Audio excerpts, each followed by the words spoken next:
Welcome back, everybody. Pete here at Spawn Fly Fish, ready for another fun fly tying tutorial. Now, it is Mother's Day, so I hope by now you've all either sent a card, some flowers, or called your mom, whatever it is. If she's still here with us, please do so right now if you have not. Today, I'm going to tie a very personal Mother's Day caddis fly. This one's for my own mom. I'm going to name it after her. And my mom has always gone by the name of Mickey. And so anybody, and especially in Arizona, you know who Mickey is. And so today I'm going to tie, instead of the Mickey, this will be called the Mick, which is short for Mickey, the Mick-Twist Caddis. Just a little preview if you want to see. Here it is. This sucker is deadly.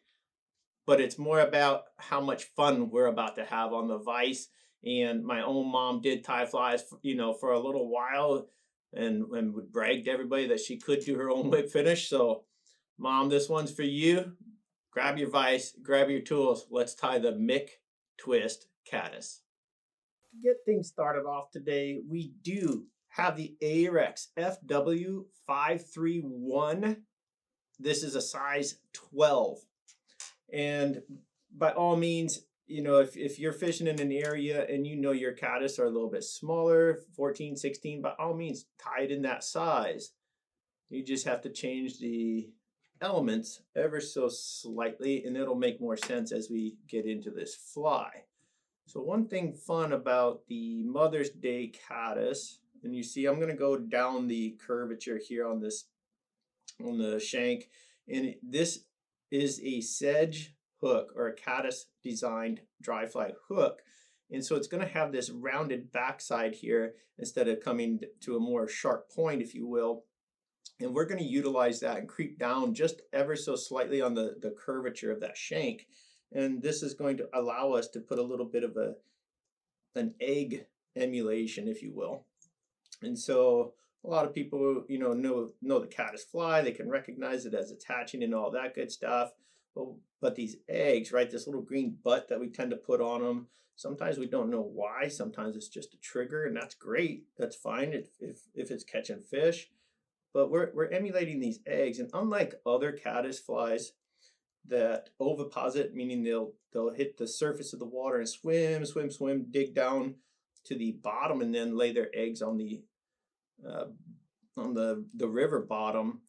These guys, these Mother Day caddis, they don't. They just stay on the surface and release the eggs, and so they'll face upstream, and the water flowing past them sort of grabs onto those little eggs, that little clutch of eggs that they carry back there, and off they go. Not, whatever it is, it seems to work because they come back every year. So just thought I'd throw that little tidbit of info out at you. Nothing crazy. Is it going to change what we're doing? Nope. All right. So just use a little bit of Spawn Dub there. And this is the Coastal Chartreuse Yellow UV. Nothing crazy. And just trim off those little spiky parts. We don't need it to be exact or anything. If you really want to solidify that, by all means, come in with a little drop of resin, let it glow and all that good stuff. Keeping it simple for the most part today. Let's get into what I consider to be the most fun dry fly to tie. I've got two very small strips of foam here, and no, I'm not tying a Rocktober, but we are going to end up with a foam body. Do you remember what the name of this was? Oh yeah, the Mick-Twist. So again, I'm gonna show you why we call it the twist. You already know where Mick comes from. Again, my mom went by the name Mickey has gone by that for a long time. She still does. And so it's not a MC twist. This is a M-I-C-K twist. All right, so we've got our little foam pieces tied in here. Now with this foam, I will tell you it's roughly 2 millimeter by 2 millimeter for each strip. So this is just some Hareline thin 2 millimeter foam, tan and brown. As far as coloration, this is again up to you. A lot of these Mother's Day caddis are going to have a slightly darker body than the later season caddis. And so this is where your darker browns, your olive tones, all that can definitely come into play. I like this tan brown combo. And so that's what I'm going to go with. I do want to turn this ever so slightly. Forgive me for just a second. Here's the twist. So I'm going to start carefully twisting this. And I don't need to twist up the whole thing.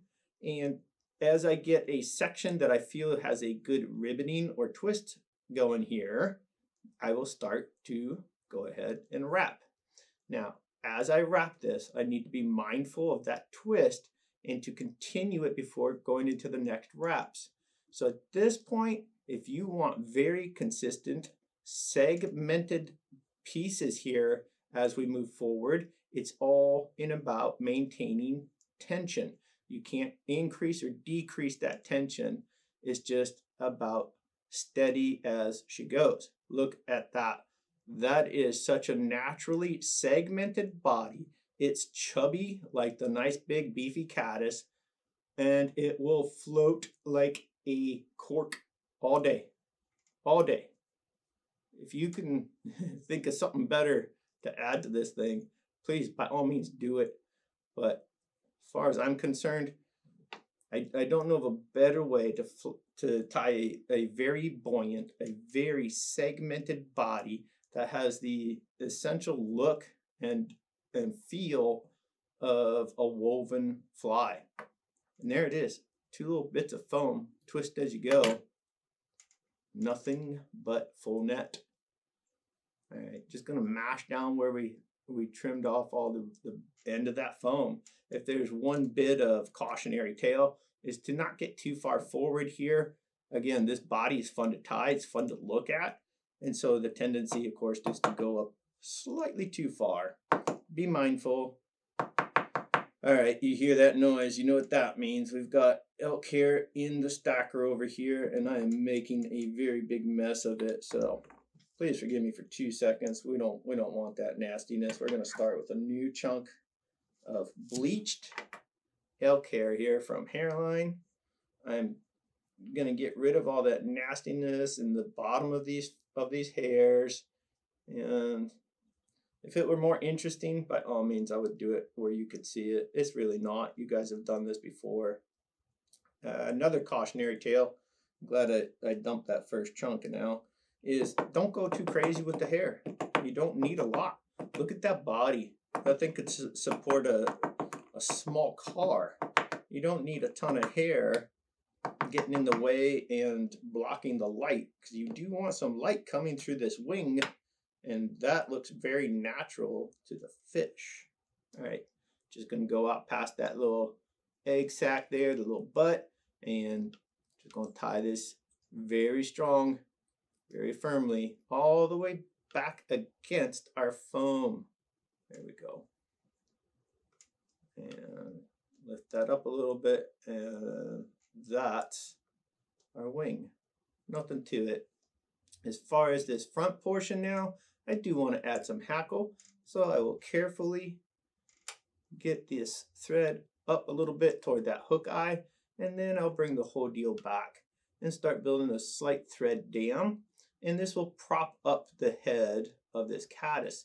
And it's not so much that it's, you know, an aesthetic move. It's actually practical, because now when I go to tie on my caddis fly, I don't have to fight through that head quite as much with my tippet. It'll go through much easier having that little prop tied in. 1 or 2 more hairs there to keep separate. And now I can get my thread behind that, and we're ready for our hackle. At this point, yeah, I'm going to go ahead and trim out that head shape. I'm just going to sort of kind of cut at the wing, and then I'll look at the front and trim up a flat or straight edge on that head, like so. And there you have your caddis body profile all ready to go. I do have a darker saddle feather here. This is off of a whiting unique variant Herbert Minor saddle, and again, whatever you have handy is the hackle you should be using. But if you want to match it up and get really crazy, then by all means use some really nice saddle hackle. I'm not stripping the edge here or the inside edge or anything like that. I'm just letting this be scruffy and release all those beautiful fibers off of this saddle hackle feather. And don't need a lot, just a few reps. That's it. And go ahead and tie off. I'm just going to bring that thread right down with the feather, follow in line, get a few solid wraps on that quill.